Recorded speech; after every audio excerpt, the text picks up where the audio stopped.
Hi everyone! Hello and welcome to this week's YouTube Live. Hello, good evening to you all. Do let me know if you can hear me in the chat box. It's lovely to have you all here for another YouTube Live this evening. I hope you've all had a fantastic week and had a nice Easter holiday, a nice bank holiday. A bank holiday is a jour férié in English. I hope you all enjoyed it. Okay, for those of you that don't know us, we are Sucked Along. We are an English school, an online English school, 100% funded by CPF. You can find us on our website, obviously our YouTube channel, and also on Instagram by typing in Sucked Along in the search box if you want to find out a little bit more about us and if you'd like to register for English lessons with us. So this is our second series called English Conversation, and this is episode 3. It's a series of 5 in which we're going to go through the most useful English conversations to make you feel comfortable when talking to people in English, which is of course one of the main reasons we take English lessons.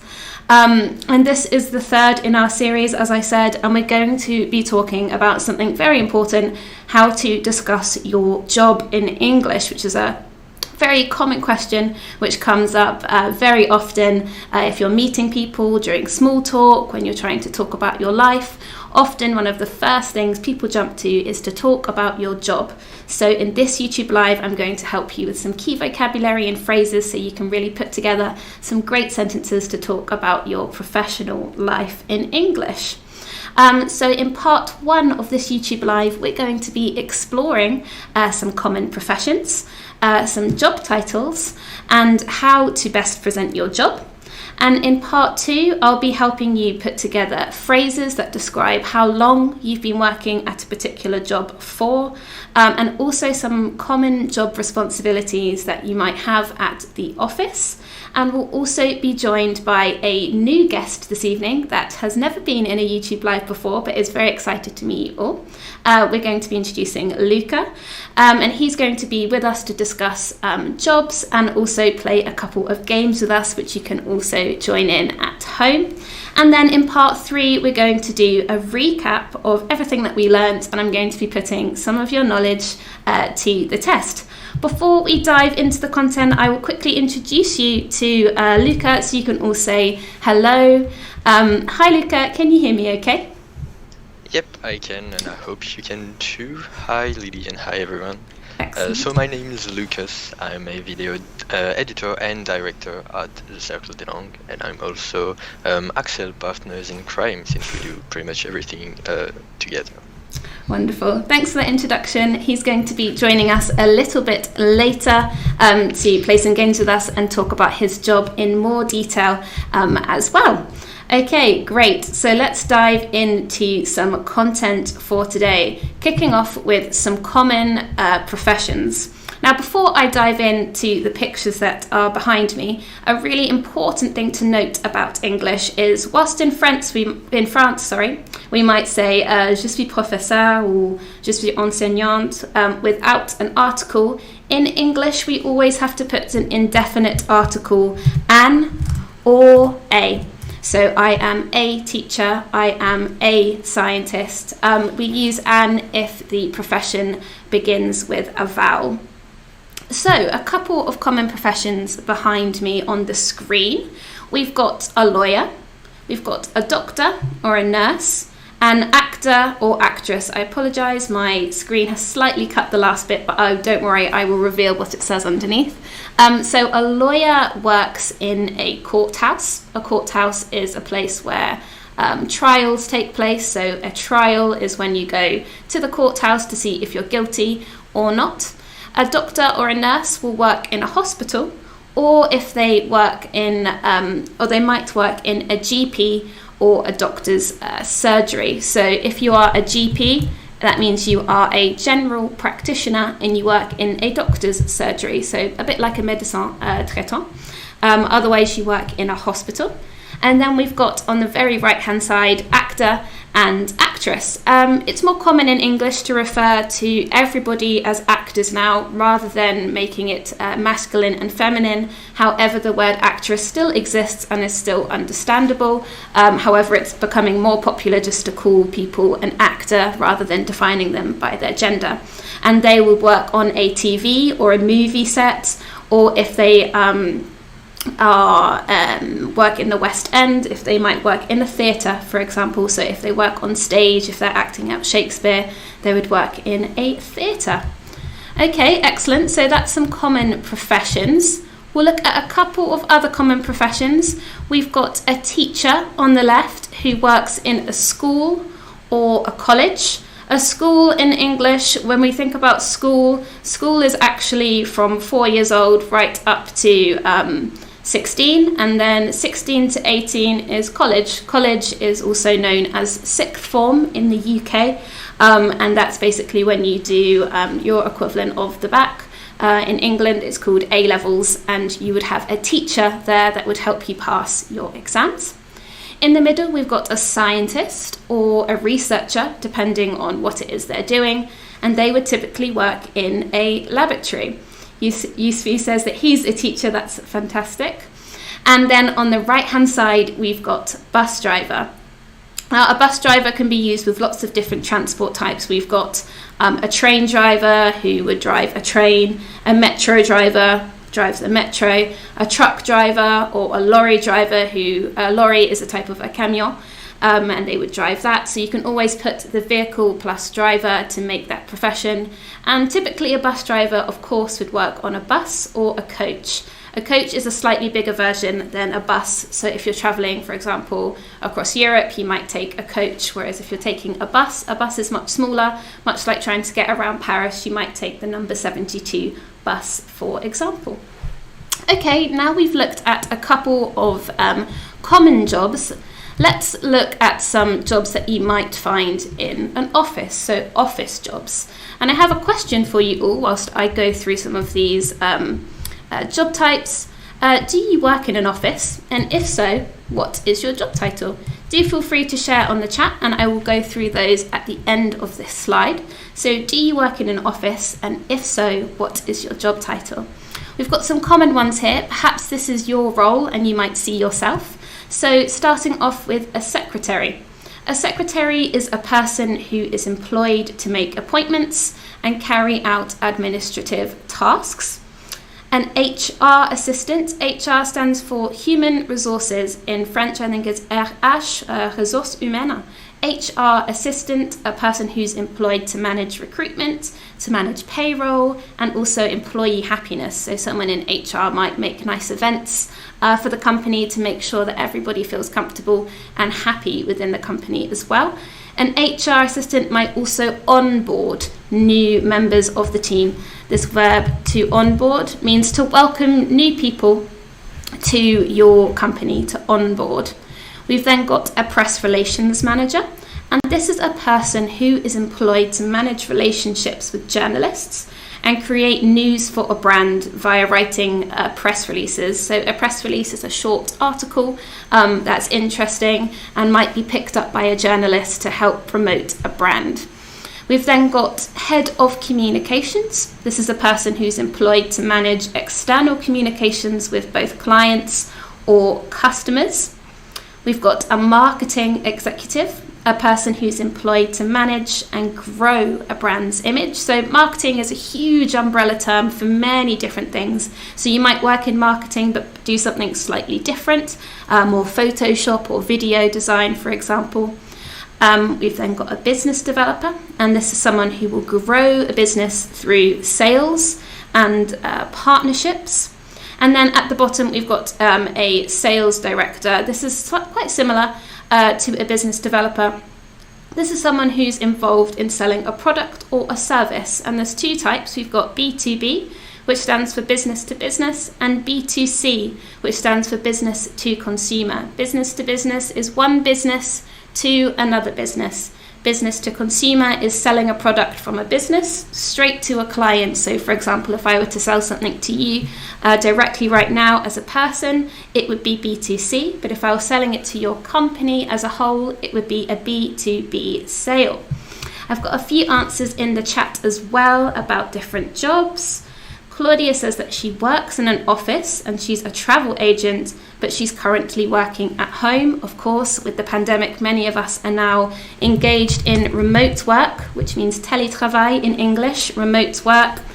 And then Yusufi says he works in an office and he is a mechanical engineer. Very specific indeed. Excellent, that's great. All right, now we've looked at a couple of common office jobs. Let's dive in to a sort of hierarchy at work. If you noticed in my previous slide, I used lots of different job titles that we had head of, we had an executive, we had a manager, and often when we talk about our job, we're not just talking about what we do, we're also talking about where we are in the career ladder. So perhaps you've heard this phrase before, a career ladder. A career ladder is, the idea is that you climb the ladder in different steps of your career. So you might start out as an intern and then get promoted and finally be employed as an employee. Then you might become a manager. Then you'll be promoted again to become an executive. So you go up and up and up in your career ladder. I've put together a small triangle with a hierarchy at work. These aren't the only titles you can have. There are many titles out there. If you search on LinkedIn, there's all sorts of titles which mean all sorts of different things. But these are 4 of the most common. So you've got a CEO, a chief executive officer, and we've got a co-founder, and those are people that basically found companies. So for example, if we think of the Cirque de Long, Francois and Ruben are both co-founders of the Cirque de Long. They created it. We've then got below that director of, or executive, or head of. Director of is someone who manages an entire team of the company. So director of sales, director of HR, director of press relations. They will be the number one person who's in charge of their whole team in terms of the specific field that they're working in. So if you're the director of sales, you'll be managing your team of sales. Similar for executive, a synonym of director of. And again, head of something, for example, head of communications, head of HR, again, very similar to director of and executive of. We've then got manager. So you might be a general manager of something. You might be manager of press relations, manager of sales. You're not head of the entire department, but you've got an elevated role in the sense that you still manage a team that are below you. And then sort of between manager and assistant, you've got your general employees. And then also this idea of an assistant. So you might have a marketing assistant, an HR assistant, an office assistant, and that's someone who they're there to help the employees. They have an important role, and it's not any criticism to being an assistant whatsoever, but you're assisting someone in their role rather than having a sort of elevated role such as a manager. You're not managing anybody when you're an assistant. You're sort of just breaking into your career. When we think about an assistant role, often we'll think of that as an entry-level role. So if you've just finished university and you're heading out to your first job, it would be an entry-level role. You might be an assistant, you might be an employee. It's not a direct managerial position straight away after university in most cases. Okay, excellent. I've got a few more messages in the chat here. Catherine says that she was retired, but she was a librarian. That must have been a great job, reading lots of books. Jalil says he was a manager of safety and the environment. And Sofiane says she's a doctor and works in a hospital. That's brilliant. Some really good variety in terms of all the jobs that we do. Good. Okay, so when we're talking about our jobs, it's really important that we get the prepositions right when we're explaining what we do. So at first we're going to look at versus in to make sure that you're describing your job with the correct preposition. So in terms of your job location, or general place, you can use at or in. There's no general rule that says one is better than the other. You could say, I work in a school, or I work at a school. If we say in a school, often we might be emphasizing more you're inside the school itself. However, in general, I work in a school, I work at a school, both mean very similar things. If we're trying to be more specific, so you want to say that you work at a particular location and in a particular department or field. A field is the sort of industry that you're in. For example, I work at a school in the languages department. So the location is at a school and the department is in the languages department. You could say, I work at a car manufacturer in sales. So the location is, or general place is at the car manufacturer, and your role is in sales. That's your particular department. And then we use in on its own to talk about the field or the role in more detail. So for example, I work in sales, I work in HR, I work in recruitment, or I work in journalism. All of these phrases describe the actual role you do in your job. And then we've got for. So when we think about for, it's slightly different to at or in. Slightly different to in, sorry. For is when we're talking about the name of a company. So you might say, I work for HSBC, or I work for Google. So if we're thinking about the name of a company, a great preposition is for. And you can also use at. These two are interchangeable. One is not more correct than the other. So you could also say, I work at HSBC, or I work at Google. Okay, excellent, great. Now diving into part 2. So we've checked out some common job professions. We've talked a little bit about the prepositions we can use to present those professions. But what about when we're talking how long we've worked somewhere and the types of tasks that we do? We're going to dive into a tiny bit of grammar work, nothing too strenuous, so don't worry at all. Basically, I've put together a little timeline for you on the board behind me to try and explain the types of tense we use when we're talking about different job roles. So we start on the left-hand side with the past, then we go to the present, future, and conditionals up to the right-hand side. So if we're thinking about the past, this is something that has finished, a finished action. Often people ask what you did in your life, particularly if you're retired. This is one that's very useful for you to say, I used to work at HSBC. So it used to indicates this idea of you're no longer doing it today. 2 examples, I used to work at HSBC, or I used to be a firefighter if you want to say the specific job itself. You can also use the past simple, I was the sales director for Gap, for example. Or you can use the past simple again, I worked with an ED at the end, I worked at Gap last year. And when we think about this past, so I was or I worked, these events are 100% finished and they do not have a link to today. So do be careful with that. If you're still currently working there, you would not say I worked at Gap because you're still there.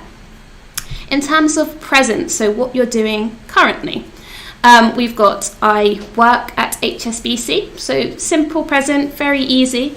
You might want to have more emphasis on the fact you're doing it right now. I currently work at Boohoo Clothing, for example. And then we can also use the present perfect here, which is kind of a mix or a dive between the present and also the past. So I have worked at Gap for 3 years. It's this idea that it started in the past, but it still continues to today. So I have worked at Gap for 3 years. This idea of starting in the past and continuing to today. And then we've got the future. So future is somewhere you're going to work in the future. It's not right now. It's something that might happen next week, next month, next year, in 2 years, in 5 years, or 10 years. So for example, I will work at HSBC, or I'm going to work for Next. Next is a clothing company quite popular in the UK for those of you that don't know. I'm going to work for Next. So here we've got 2 examples, the future simple, will plus the verb, I will work, And then we've also got going to plus the verb. I'm going to work for next is more immediate than I will work for HSBC. Often we use going to plus verb for something that might be happening tomorrow, in a couple of days' time. The future simple is often for the future, but slightly further in the future than going to. And then lastly, we've got conditionals. Of course, we all have dreams. Potentially we have a dream job or somewhere we see ourselves in 5 years' time. So we can use would in this case. I would like to work for HSBC one day. So that indicates that you're not working for HSBC now.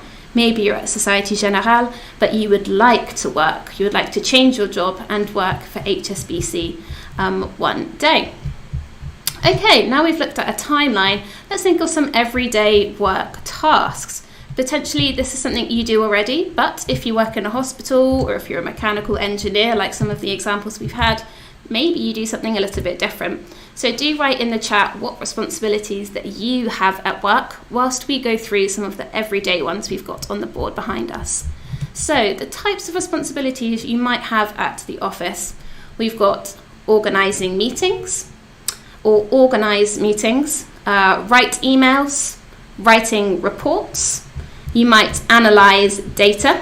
Analysing data is a very common thing in many jobs in which you take all the data, it's very mathsy, and then you're able to create reports from it and present it. You might be calling clients, so people you want to sell a product to, or if you work in customer support, you might be calling to check that everything's okay with their product or their service.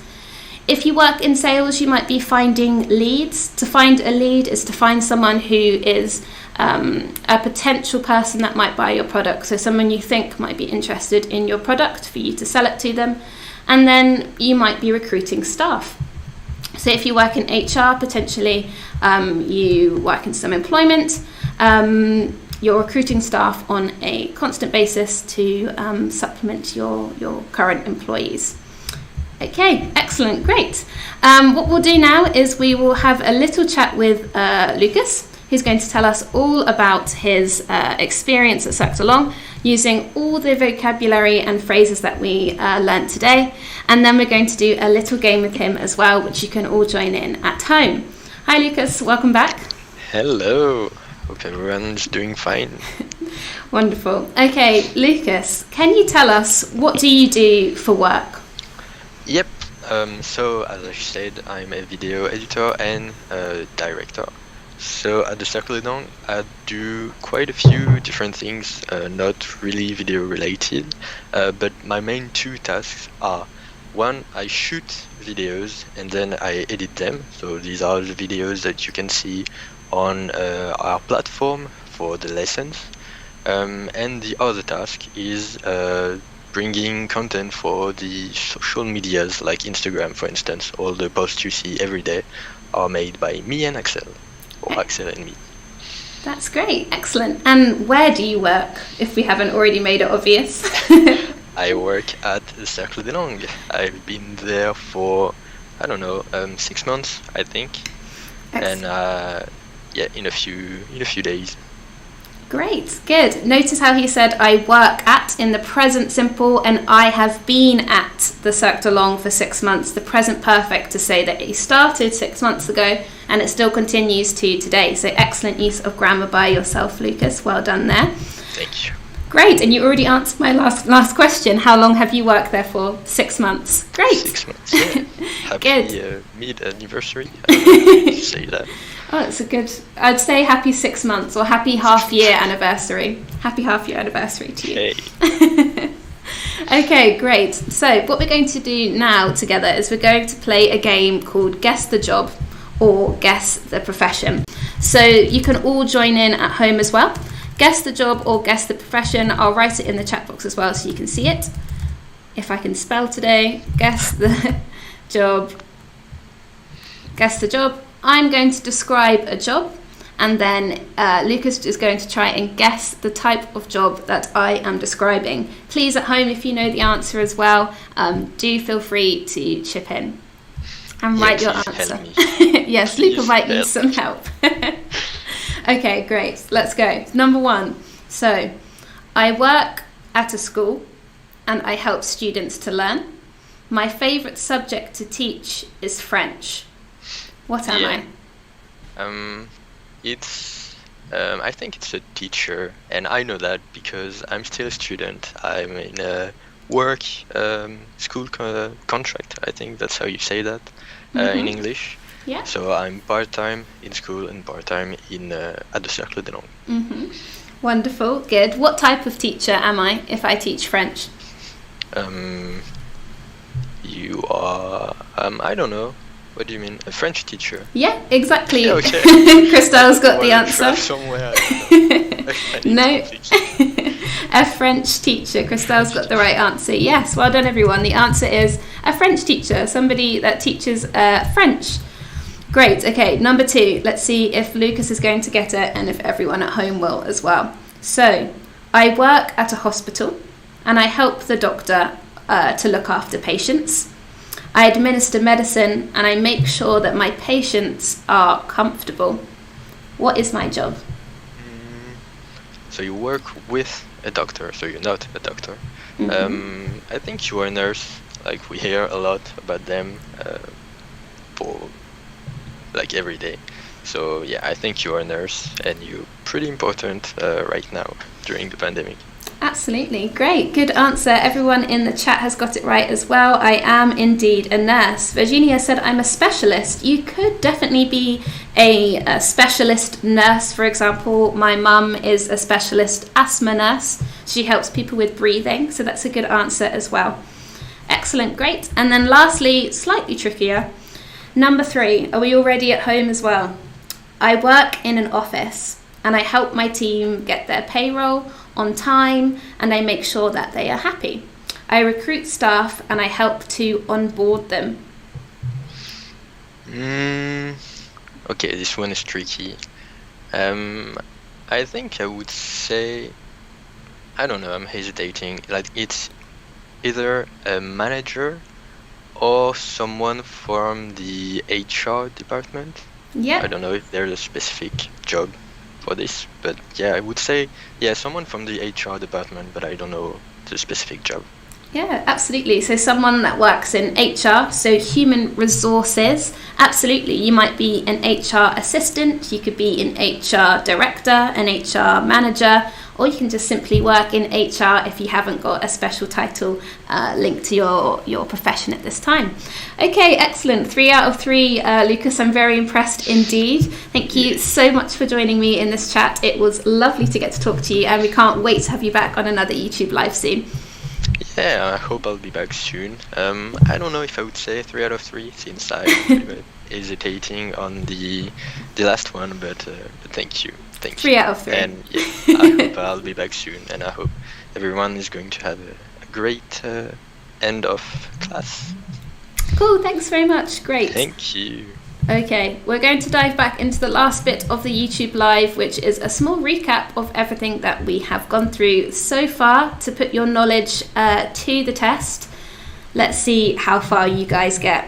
So, we're going to look again at the hierarchy at work.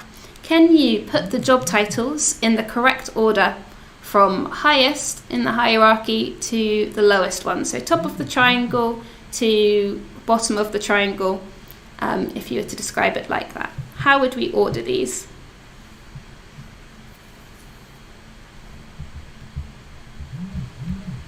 Does anybody know the order of these job titles from highest to lowest?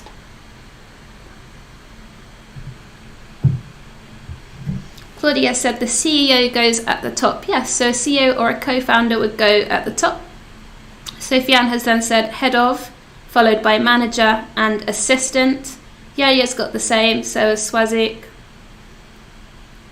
Excellent. Remember, Marie, assistant is spelt like this, with an A-N-T at the end, assistant.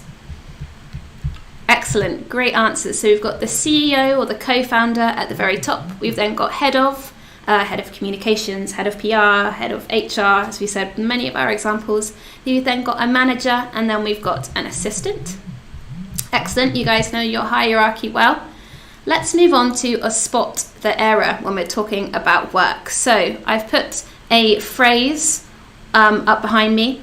What's the error and what should we say? Or where is the error, should I say? Can anybody see the error at all?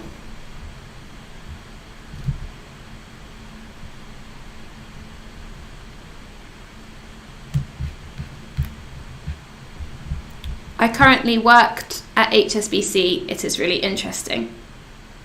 Jagata straight in there and says, the present. Yes, absolutely. So the error here is we haven't correctly conjugated the verb here. I currently work at HSBC. It is really interesting. We're talking about something we do right now. Excellent work, everybody.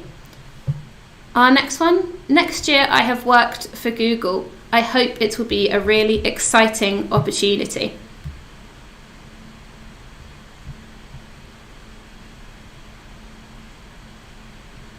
Anyone can see the error and what it should be.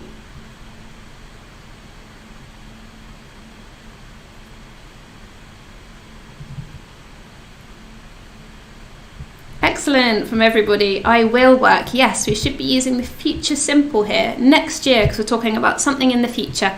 If we were talking about the past, it would be last year, and we would say last year I worked. It's next year. Next year I will work for Google. I hope it will be a really exciting opportunity. Okay. And then lastly, we've got a fill the gap for the last 30 seconds of our YouTube live today. To conjugate the verb to work, I blank blank at Cirque de Long for 6 months. What am I trying to say here?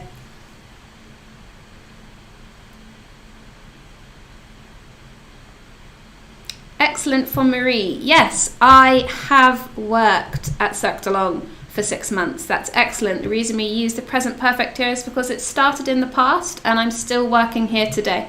I have worked at Cirque de Long for 6 months. And then lastly, I blank blank to work for Microsoft one day. And the verb is to like.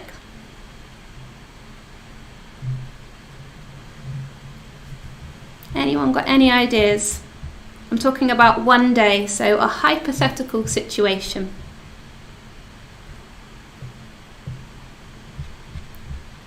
So Azika says, would like. Yes, absolutely. It's a conditional. I would like to work for Microsoft one day. We're talking about something we want to do, but we haven't done yet. I would like. Excellent, everybody. That's wonderful. So that brings me to the end of this week's YouTube Live. I really hope that you all managed to learn something new, whether it's vocabulary, a phrase, or you just simply enjoyed the game that Lucas and I played. I hope you got something out of today. Do like and subscribe if you haven't already. Share our channel with your friends, your colleagues, your family. We have a free lesson every week and we really like to have you here involved and chatting to us. It's really nice. It's our highlight of the week. Looking forward to seeing you all soon for another episode of our series of English conversation. I wish you all a lovely week ahead. Thanks. Bye.